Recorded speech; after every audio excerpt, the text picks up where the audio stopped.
Okay, today's video we're going to talk about how to set up PPC campaigns for SaaS companies or software companies, whatever you might be doing. I've set up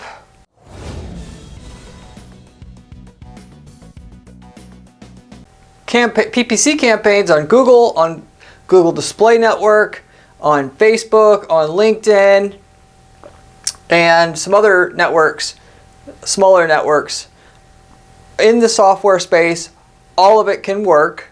I've tried ways that it didn't work and ways that it did work. And I'm going to, of course, tell you what doesn't work versus what does work. And, of course, how to execute on the does work part. So you can get a working PPC campaign that's not, maybe doesn't work or maybe works a little bit.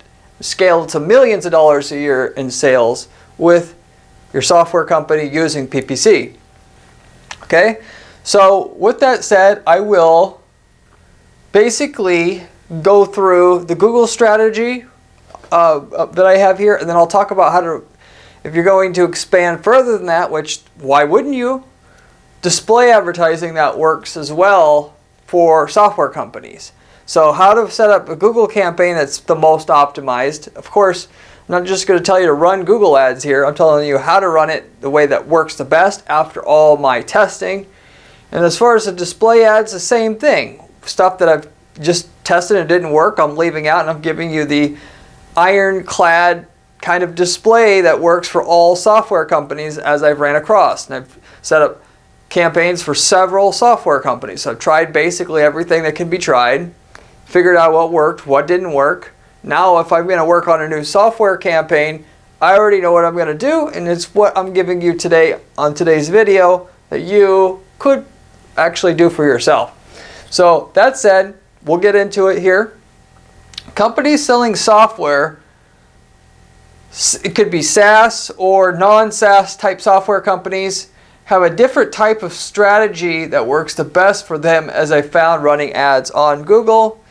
This could be also extended to Google Display, but specifically the methods that I use on Google Ads for 99% of other companies is not the same strategies that I use for software, SaaS/software companies as a whole in general, and I'll tell you why. So as far as search ads are concerned on Google, this could also be extended to Bing if you want. As I mentioned before on this channel, Google and Bing, they're synonymous. If you have a campaign that works on Google, it will also work on Bing. There's never a time where I could say that Bing just didn't work or Google just didn't work, unless, of course, you're in a super competitive market. Bing might be the only thing that works, but if Google works, Bing will always work, because Bing is generally more productive and more profitable than Google, given less people worry about it and are on it, and the clicks are cheaper and the cost per conversion is generally lower. But anyway, apart from that, my usual headline method isn't the best strategy then for software, basically most if not all the time. So respectively, what that means is what I do when I set up a campaign, a search campaign on Google or Bing if you want to extend it there, is I'll create, it's called pretty much a SKAG model, S-K-A-G, you can Google that. But basically what it is you have a keyword, and let's say you have 100 keywords that you're bidding on. More like I'll have several hundred, if not 1,000 keywords, because I want to get the best results. And then I'll make a handwritten ad for every single keyword. So when somebody types in long-range antenna systems, I'm going to have an ad that says long-range antenna systems for sale, because it doesn't get any better than that. Everybody inherently knows that, but for some reason when they set up their campaigns, 98% of the time, they're not going to go ahead and make sure that the person who wants a custom ad for that, when they type in that specific keyword, they won't be willing to give it to them. You step in and give it to them, you get great results. You'll get click-through rates that are about double than if you try to have one ad or several ads for a bunch of different keywords. That's just how it is. So with that, you have to have an ad group then to go along with every keyword, so that you can have an ad that's predetermined to show for every keyword. And obviously once you go that far, you can have a designated landing page if you choose to go with every keyword too. Okay? So, and then with the ad though, I'm not a maniac here. I don't actually handwrite the whole ad for every keyword. that in itself, when you're talking about 500 keywords, now that in itself gets a little bit excessive. Now if you did it, you would certainly make even more results, but you get most of the results having a ad formula where you take the ad, you write a really, really good ad. Of course, you're going to constantly test your ads, but you're going to write as good as ads you can come up with at the time. And then the first headline on your ad on Google is going to be what the keyword is, or if the keyword's nonsensical, how it's not like proper English in terms of how it sounds, you're going to write a headline that's as close to as possible to the keyword without sounding like it's garbled, stuff that was created by software. And that is going to get you the best results 98% of the time in terms of click-through rate, getting that high as you can, which gives you more action, which also lowers the cost per click due to Google's quality score system. So since I use that every time, the only time actually that I don't use that for the ad as it comes to, I'll always use one keyword per ad and one keyword per ad group to get the best results, because I want to have the ad try to be the most relevant in general and be able to hand pick, because depending on what they type in, one page of your site or one landing page will be better than another for a different keyword. That also everybody gets, but not many people do. Instead of, though, in software having the headline just be the keyword, and I'll try to look at the keyword and decide if I can put the keyword as is in the headline, or rephrase the keyword slightly, keeping it almost identical but not making it sound like it sounds weird. For instance, if the keyword was near me dentist, I wouldn't have the headline be near me dentist, because somebody sees that, they'll probably think that it's just a software that's regurgitating back what I typed into the ad. Therefore, it wouldn't give me the impression I want to click on it, because what's probably on the other side isn't what is on the ad now. I would type in instead dentist near you, or what have you. So they get so you're basically trying to cater to what they want specifically. And it may not be the exact keyword, but most of the time it's the exact keyword. In software, the problem is there's so many different types of searches that can lead to a lead, if you will, that you cannot target all the keywords ever, because there's thousands and thousands and thousands. It's very, very unique. When you're selling software, you're selling it to people that have all kinds of individually different problems. Yes, if you sell a database optimization software, people are coming to you to get their database optimized, but within that, there's 5,000 reasons why you want your database optimized. So no matter what, you're not going to be able to effectively get all of the keywords that people type in added as individual keywords so that you can have the perfect ad for every keyword. So what you do instead is you try to have as many keywords as you can, specifically so that you can try to figure out what's the best landing page to be sending that person to based upon what they typed in and what they probably want. But the first headline, instead of just being the keyword, I'll put a dynamic keyword insertion headline, which what that does is it looks at what they typed in, the search query, and it just automatically inserts it in the headline. And so how that's different than just handwriting the ad is if I handwrite the ad for a keyword, then all that I will get is the keyword in the headline, but in reality, when I'm bidding on that keyword, there's really going to be 100 different types of actual search phrases that they type in, which get triggered by that keyword in that particular ad group. So my ad, if I'm just picking, I regurgitate what the keyword is into the first headline on the ad, it won't be that close in reality to what they actually typed in. In that particular case, where you have so many searches you can't really make a custom ad for every search, you try to get as close as you can, or in general, then this dynamic keyword insertion tool that Google gives you that you can use with any of your ads. Google it if you want to learn how to set it up. But then if they type in database management tools for XJR database code, and that type out that long thing, Now basically the idea is that whole phrase they typed in will be in the first headline. And if it's too long, it'll have a backup headline which you provide. But in that case, it would be too long to fit because you only have 30 characters in the first headline. But if they have database software XJ12 code, let's say that's what they search. Your keyword is database software, is what your actual keyword is. They actually typed in database software and then the error code that they're experiencing with their database that they're trying to troubleshoot. So if you have dynamic keyword insertion, instead of just saying now the ad having database software in it, it tells them that we have database software for the error code in which they're trying to troubleshoot with their software, if you will. So now we have a laser targeted ad, which they don't know we're using dynamic keyword insertion on our ad. They just think they found like the perfect result, which is, you know, an ad that basically fixes the exact error problem that they have or error code that they have. Okay, so you can get the kind of the idea behind this now. And with that, so dynamic headlines are the best strategy to have due to how diverse people's searches are in general for software as a category as a whole. I would try testing a manual ad for like that example I gave, database software.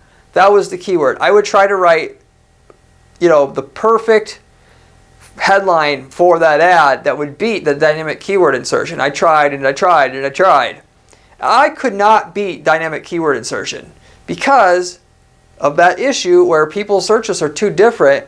Just having the dynamic keyword insertion put whatever they searched in the ad, it would always beat it. And by a long shot, we're talking about 100% beating it in terms of click-through rate, which if you increase your click-through rate by 100%, obviously you get 100% more potential sales, but the cost per click comes down about in half due to Google's quality score system on top of that. So you can't really argue with that. You just have to go with what works. So respectively, but in other markets, by the way, I don't use dynamic keyword insertion because you could get a better result by knowing what they're going to type in and then having a handwritten headline in that, because you can actually do better than just there's certain situations what they type in. It's better to have something slightly different, like the near me dentist thing that I gave you. So in that case, I could look at the keyword and think, what would be the best thing to show to somebody if they type in this exact phrase? So when you have lesser potential searches in a market, having a handwritten ad for each keyword can be the best model, will be the best model.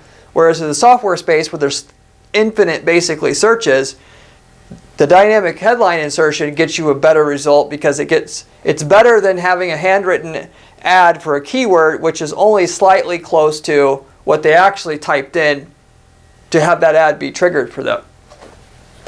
So 100% click-through rate increase is a huge, huge deal. So go with dynamic keyword insertion on your headlines. Still, try to find, and with this, I'll just say, I'll add to this, don't just have 50 keywords. Too many people, I look at accounts all the time at our firm, they'll have 50 keywords and a couple ads and they're done. Go into your search terms report and find the 500 to 1,000 keywords that people are typing in that get searched regularly and have all those keywords as keywords that you're bidding on so that you can have custom ads for each one of those. Just because you're using dynamic keyword insertion doesn't negate that you can put all the one ad for a bunch of keywords. Why?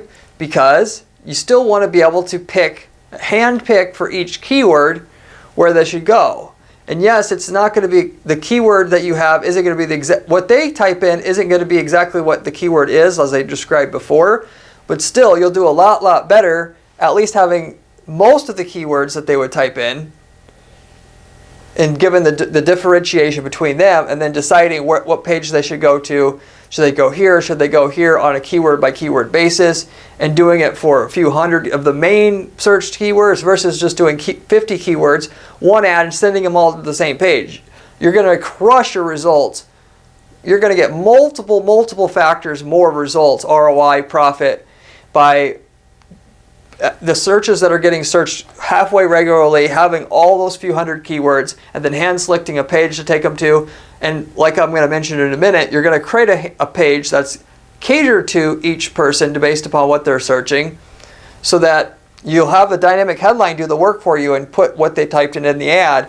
You're going to take them to a page that, is it going to, it could put what they typed in the headline as well, but more so, you're just going to take a landing page that follows a general template or framework and is going to be catered to that particular keyword to solve that particular keyword's question or inquiry or whatever, which I'll explain a little bit more how this works.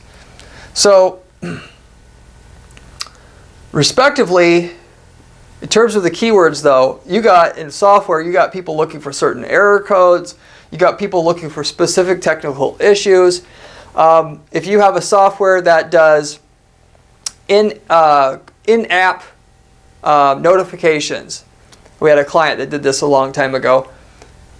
People are going to try to figure out, how do I do in-app notifications for when,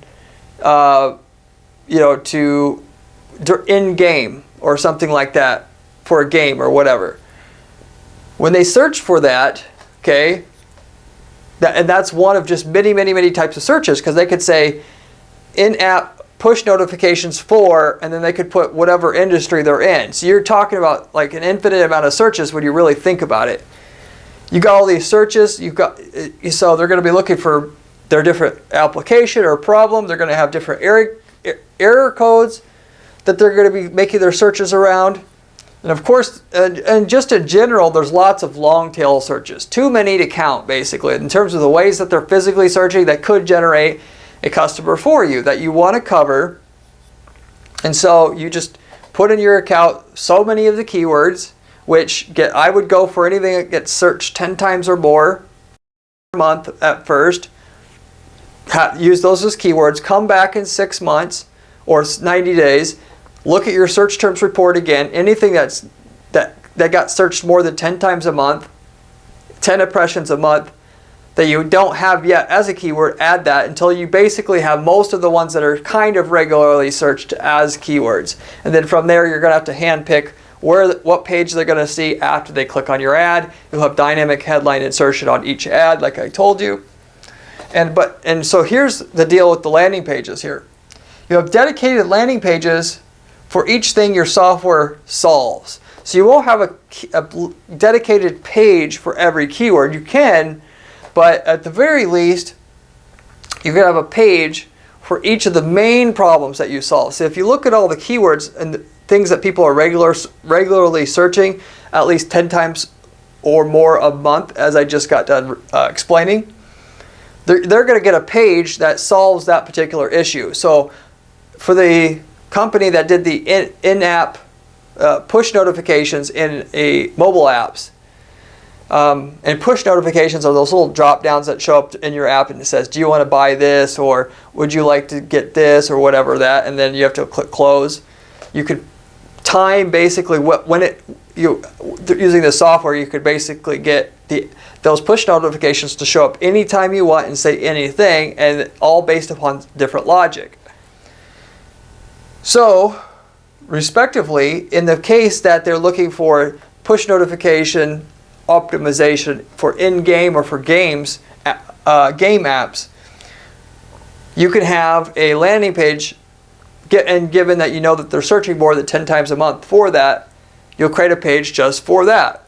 And I know what you're saying, this is too crazy, I can't create a landing page for all these different keywords.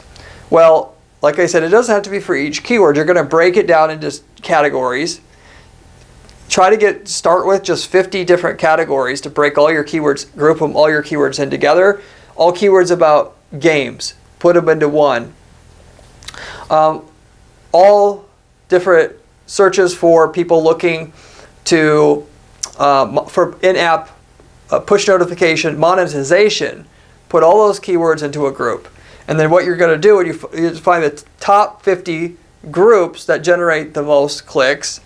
You'll have a landing page that is just for them, that solves assumably shows the customer or the prospect that you can solve that problem for them, and you just got to get them to call or fill out the contact form.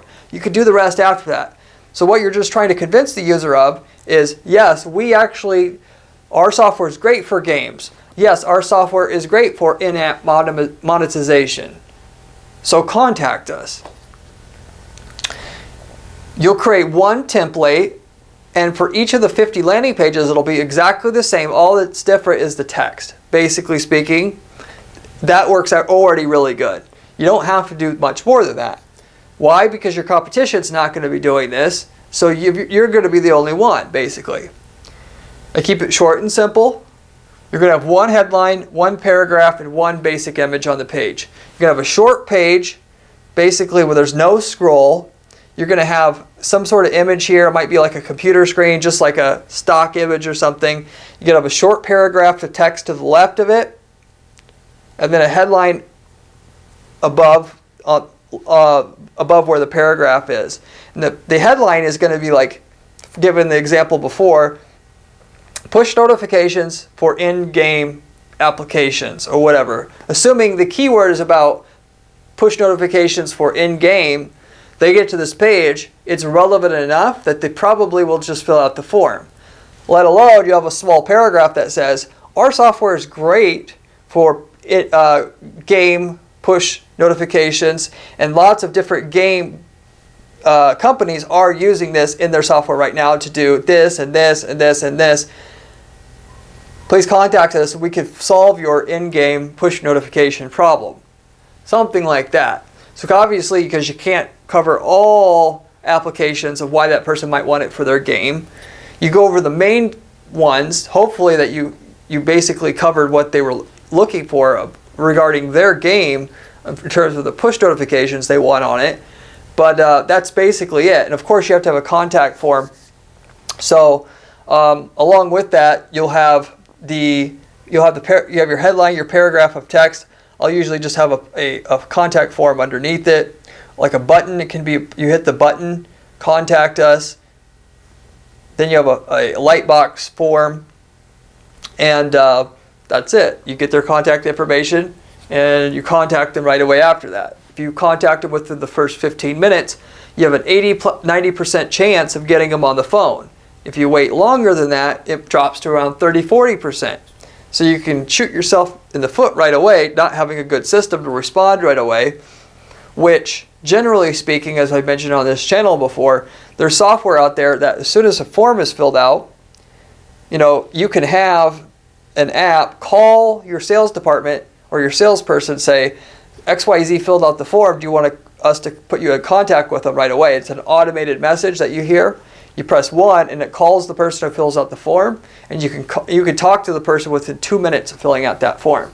So all you're really doing is you're not trying to, of course, some people, you're going to send them to the full sales page. If they're looking for push app software, let's say, the more general terms, you're going to send them to a full sales page that talks about how you have the best push notification app software.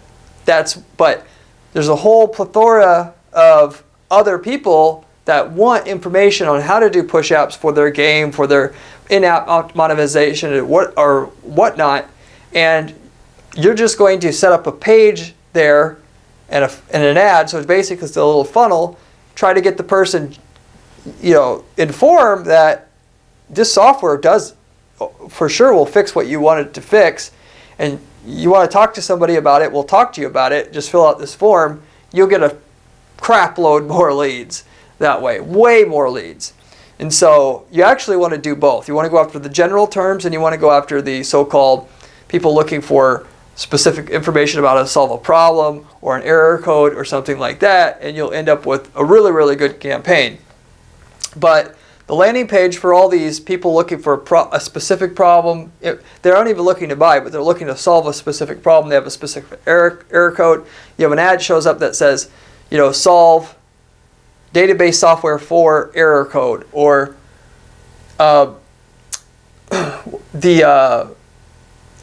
push notification software for games or whatever, because that's what they typed in. You push them to a page, it says push notification software for games. We have lots of gamers. I went through that already. And you capture the lead. Then you have to. It's a more of an in-depth sales process. You got to get them on the phone, What's your problem? Oh yeah, our software actually does fix that. Would you like a demo? Whatever.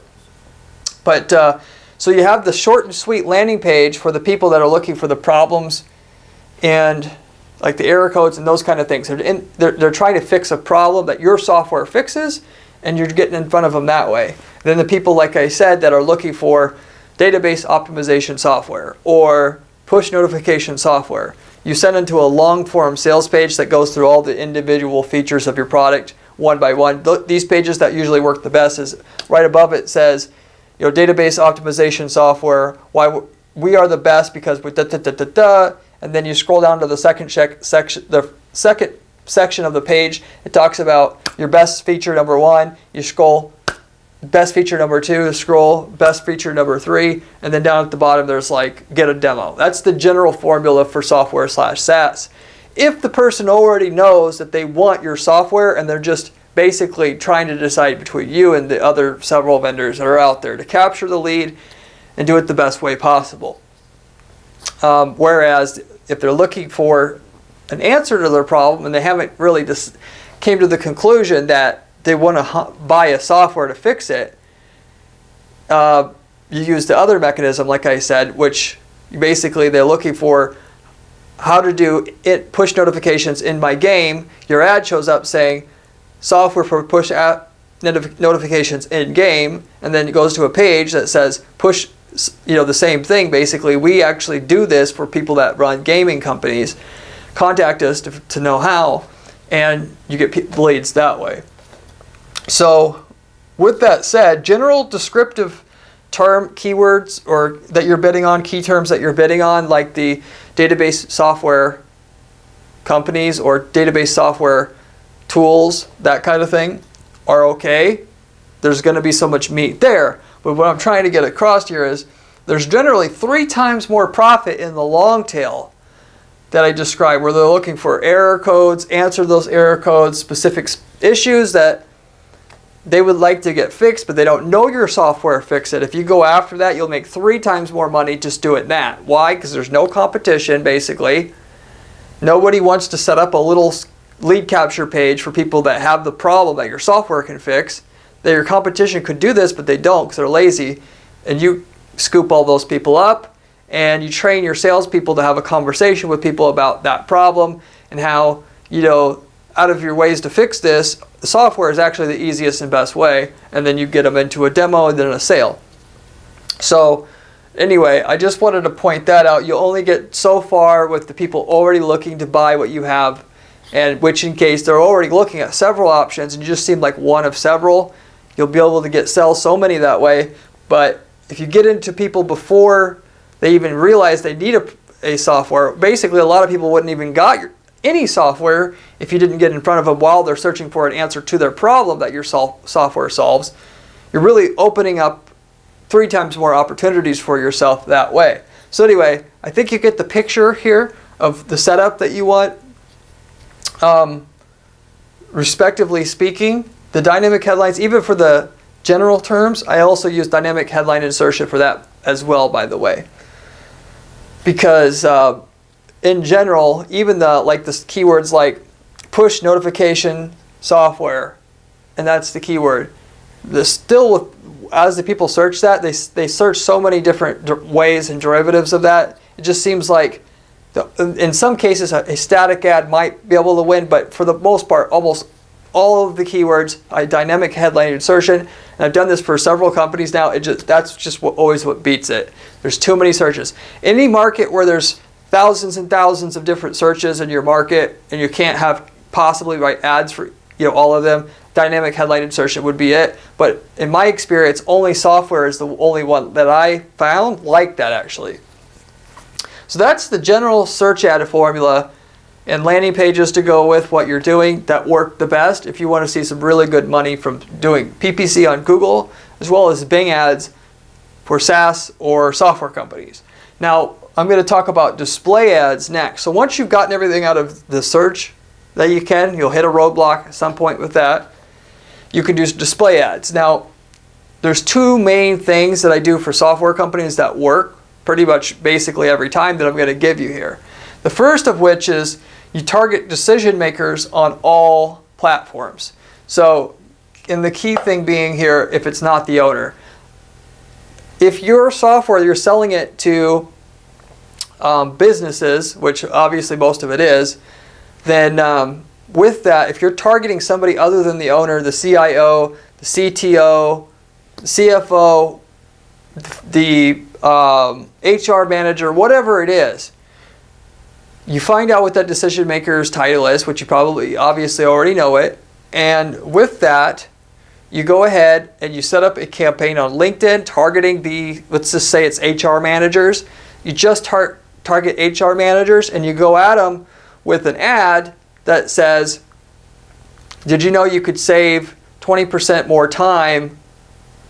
Did you know people are saving 20%, HR managers are saving 20% more time with their interview process using the new insert your name of your product. And don't mention anything about your company. Get them to click on that ad, go to a landing page, have a landing page that's just a headline with some full bullet points that explain, basically regurgitate, people are using this particular solution to save XYZ time. Re-explain what's on the ad is going to be what's on this so-called white paper that you're going to give them. Gives a few more details about it in the other bullet points without giving away the whole solution to whet their appetite a little bit more, and then just have a picture of the ebook with the title of what's supposed to be on the ebook itself, so they know what they're getting when they download this, and then a lead capture form. Under the bullet points, a button to say download ebook. They click on it, have a lightbox form, have your form, they fill out their details.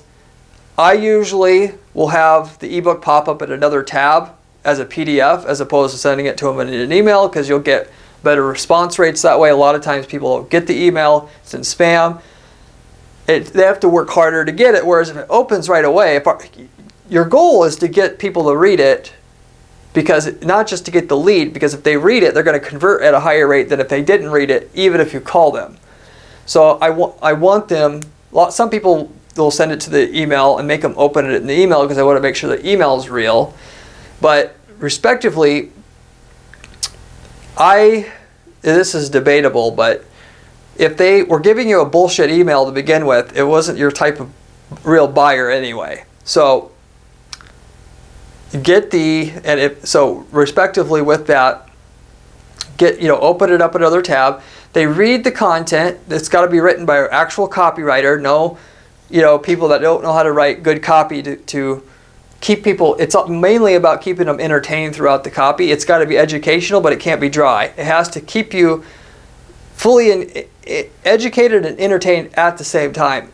A couple thousand words, explains why they're going to save time. Then it says at the bottom, and at the top of the PDF, it doesn't say still anything about your company. Gets down to the bottom of that PDF. Now it finally says the first thing about your company there. Says, hi, I'm John. I'm the one who put this white paper together. You have any questions at all about doing this for yourself? Feel free to give me a call. Here's my number. Here's my email address. You give them both options because people have different preferred communication methods. And then, like what I mentioned before, there's technology that when somebody fills out the form, you can get an automated phone call to your phone or to your salesperson's phone that says XYZ person just filled out the form for the ebook page that ebook offer page that you had. Would you like to connect with them? Press 1 if so. You hit 1, it dials them, and then automatically puts you on the phone with that person. And you can time it, ideally, as we found, if you can wait 15 minutes after they downloaded the ebook for them to read it. Some people will just call you after they've read it themselves. Those are the best leads. But even not, you'll get more value out of your leads if you just call them 15 minutes after they supposedly read it. Some people don't read it still all the way, but whatever. And then you have a conversation. Hey, you don't try to sell them right then and there. It's just about having a conversation about saving your time in the interview process, whatever. And then from there, you put that lead into the CRM and you keep following them up every 6 months or whatever until they're ready to actually take the plunge and do it. If they're not ready today, doesn't mean they're not ready. It just means they're not ready right now. And most of the B2B sales is like that. You got to be patient. you got to build up a database of leads that eventually you'll have 1,000+ leads, and you could just spend all day following up, and you could send those new leads to somebody else, and then you'll make regular sales just from the follow-ups. But that's the kind of the funnel, right? And so as far as though, if you're targeting the HR managers, it's not easy to target HR managers on Facebook, but Facebook will work as well. LinkedIn ads will convert at a higher rate, but the ads are more expensive. But at the end of the day, the cost per lead, qualified lead basically, is similar on Facebook to LinkedIn. It's just you'll get a higher conversion rate on LinkedIn, even though the cost per click is higher. A lot of people don't know this, but the cost per qualified lead is the same. It evens out at the end of the day, even though one's cost per click is like 3 times as high on LinkedIn as it is on Facebook. LinkedIn converts higher. So you should do actually both. But to target HR managers then on Facebook, if that's what you need to target, and it's not a targeting option for that, it's not, then you go to a company like Nextmark. You type in Nextmark lists on Google. There's marketing lists where you could type in, you need a list of HR managers. You'll find a place where you can rent that information from. You grab the email list from them, upload it to Facebook. Now you can have your same offer go to all the HR managers that are on Facebook. Why? Because some people are on LinkedIn, some people are on Facebook. People have different preferences on which social media they go to. So then you'll get a bunch of people who see that. It's about offering value, and as much value to the prospect as you can up front. There's something that they want to save, they want to fix, or they want to make money, and you're going to package up that idea in an ad. You're not going to say you're selling anything, you're just offering them information. They get to the landing page, you're just offering information. You have to deliver good information for this to work, but if they like the information, when you call them, they're not going to be pissed off that they're talking to you. They'll be like, thank you for that information. It was so cool. It was so great. And you've lined yourself up for a perfect opportunity to sell. If not then, sometimes you'll get it right then, but in the future, when the time is actually right. So Facebook, you do it there. Now, I'm not officially supposed to tell you you could do this on Google as well, but if you spent $50,000 on Google, some people will upload their email list there to Google, and then through the Google Display Network, they'll run ads basically on all other websites on the web that have banner ads for the most part. And they can generate leads that way in case they don't go to LinkedIn or Facebook. And so the idea here is any place HR managers exist, given that they're the buyers here, they're the decision makers here, you're hitting them everywhere, okay? And but respectively, most of the actions, just to keep it simple, is Facebook, LinkedIn, Google Display Network for that, and that's what you do. Technically, you could go a bit further here for like HR managers if there's a forum or there's a Reddit board that's dedicated to HR managers. You can run banner ads there, and you can get on Reddit through Reddit ads just to a specific board. You can do that. We've done that before. You can do the targeting of a specific forum where HR managers congregate using Google Display Network, because most of those forums have banner ads, and all you have to do is have the URL of that forum, and now you can run your banner ad with the same offer on it to everybody on that forum. Or if it's just a section of a forum, you can target that URL on Google Display Network and then also have a filter that says it must be this URL and it must be about HR. And then you'll get the subsection of that forum just about HR that you want to cover with a banner ad. So there's another way. And but that's the main ways you're going to get in front of an individual decision maker by title like that.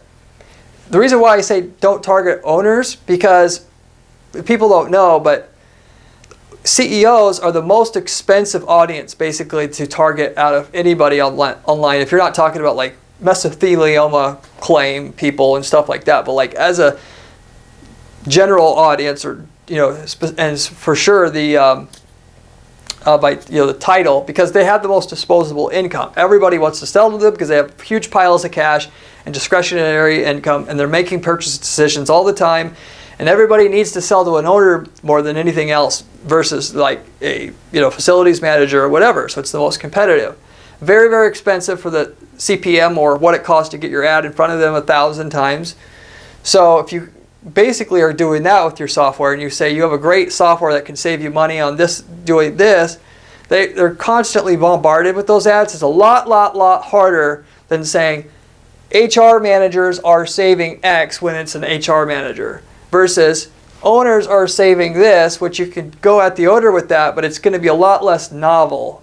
The response rates aren't going to be nearly the same, like a third of what you're going to go going after or less, going after a specific title. So you could try going after the owner with that same general formula. Might work, but generally that's a tough thing to get to work, no matter how good, unless it's extremely cool information that you know that'll blow them away. We'll just put it that way. No general crap, save 20% on your HR costs, because that to the owner, they can get a 20% return everywhere. But to the HR manager, that 20% could get them a promotion by having the idea. So just kind of put things into perspective that way. Targeting owners though on,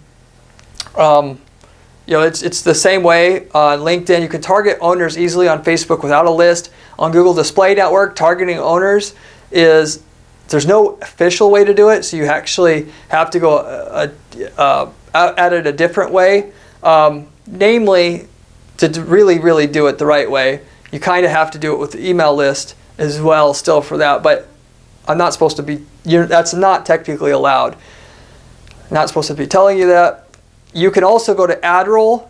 AdRoll, you can take your email list there, and they'll get you basically on the same websites that Google Display Network will get you on, but without having to have problems with Google. I don't want to damage your reputation with Google, and it's just more expensive per click is the main thing with that, because you're going through multiple parties, and the cost per click is like double to triple what a Google Display Network click will be. And that's why I only use AdRoll unless I have to. If there's something Google won't allow, I'll go to AdRoll. In terms of like medical remarketing, AdRoll technically still doesn't offer that, but just as an example, I'll try to get it on AdRoll because AdRoll might take it.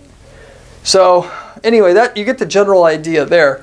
Now the second thing you can do as far as getting leads to your salespeople, qualified leads, is custom intent audiences. Now I've had videos about this. You can Google how to set up a custom intent audience.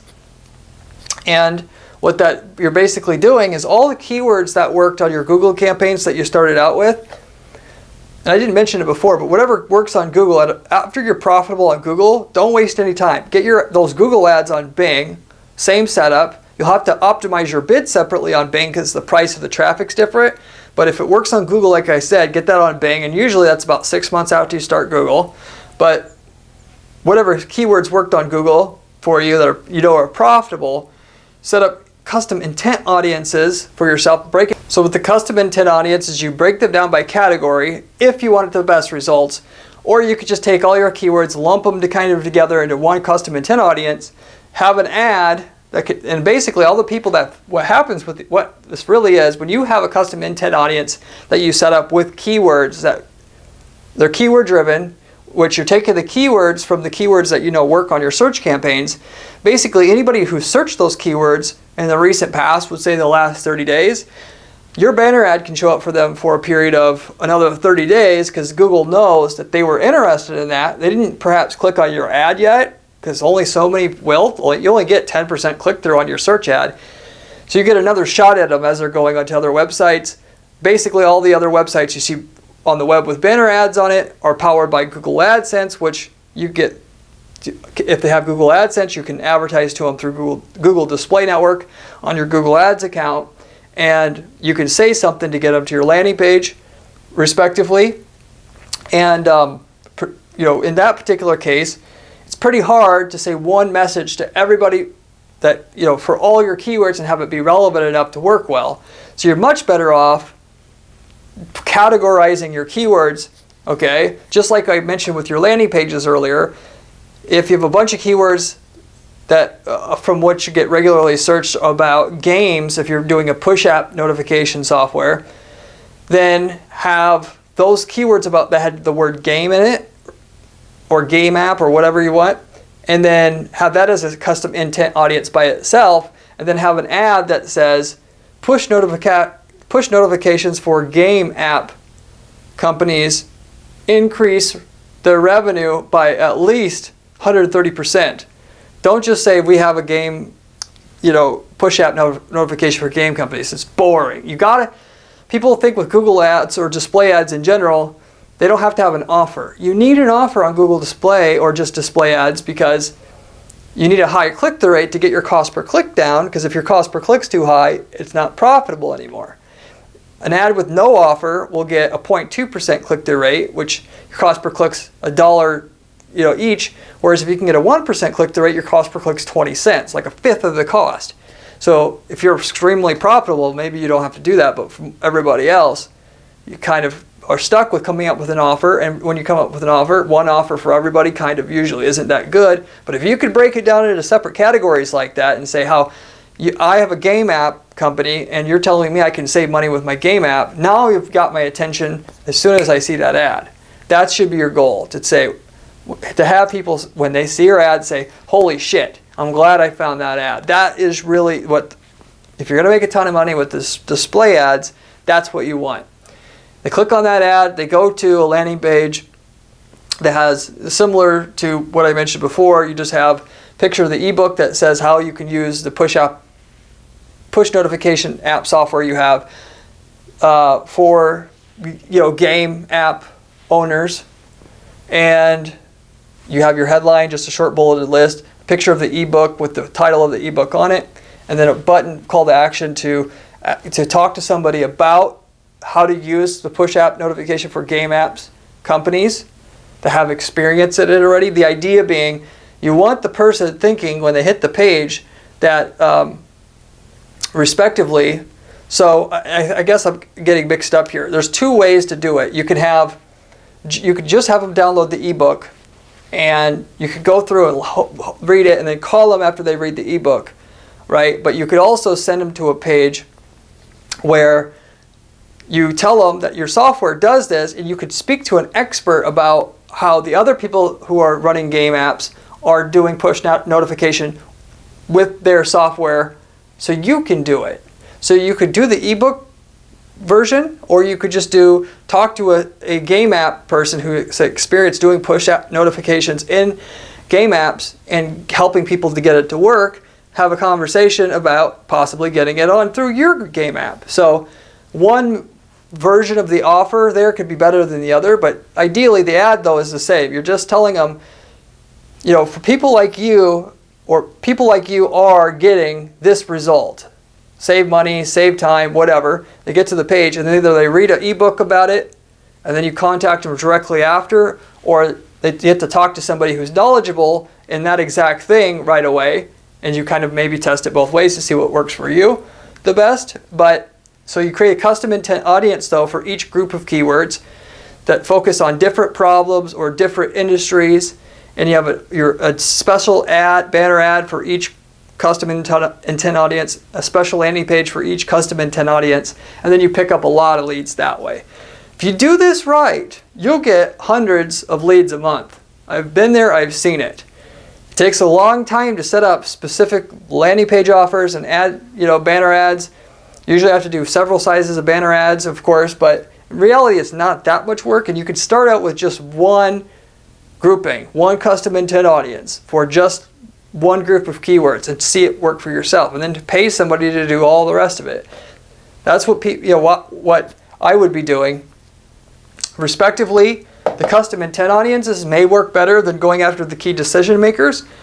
I personally think that I would go after the decision makers myself if I were in that situation. A lot of people have to sell to the owner, so in that case I'd go straight to the custom intent audiences instead.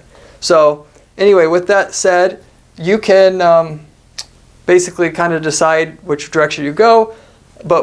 And search ads, because they're ready to buy right now, or they have a problem they're looking to fix right now, generally it's easier to sell to those people than somebody you have to approach and create a situation which they want to solve a problem now, because the person's just not going to convert it the rate as somebody who has the problem now and wants it solved now, which is they're already searching on Google for that particular problem, either to buy a software or to fix a problem that they're having, which you could fix with your software. It's just easier and quicker and more profitable, all of those, actually doing the Google search ads starting out and then moving to Bing ads and going after the display ads. But once you can't get any more out of the search ads, display ads that's the kind of method that I use that always works. And it takes a long time to, of course, it takes longer in general to set up. It's going to be something you have to build up over time. Might take you a few years to build up a really, really good display strategy with lots of different different campaigns for different subsegments of your market, of different problems that people have. So the good campaigns aren't built in an hour or a day. They're built over years. They're built over hundreds of hours of making good ads and you don't try to target everybody to make it simple. You target narrow enough so if you get an ad in front of this exact person, they're saying, wow. And then you do it for another segment, and another segment, and another segment. You keep going like that. So anyway, that's the whole thing about software, SaaS company, PPC marketing. If you have any questions about this, leave me a comment down below. I get back to every single person who leaves me a comment on this channel, typically within a day or two. I have a lot of different videos about other PPC strategies on this channel. If you want to learn how to make more money with PPC or just learn how to do it better, do even more stuff that I described today, watch some of those other videos. They're the best videos on YouTube about PPC that I know of personally at this point. I have also a blog at guaranteedppc.com/blog with step-by-step instructions on how to build campaigns the way that I build them, in case you want to see information lined up for you along those kind of lines instead of at an overview level, like is on my videos here. With that said, I think I'll end everything with that. Hope you enjoyed. Hope to see you on my next video that comes out in another day or two with another great PPC strategy on it. See you then.